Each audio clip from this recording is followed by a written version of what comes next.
Somebody has to take the lead, and we have women in Kingwood, Cindy and Vicky uh, uh, comes to mind.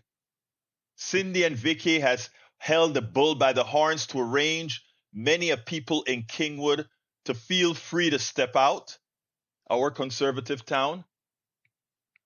And as they are stepping out, people are following and coming along. Never have we ever had a progressive rally in this town of more than likely 50 to 70 people or so. Maybe if you want to count a few more fingers, 100 or so. She brought out 700 people for that rally, that No Kings rally.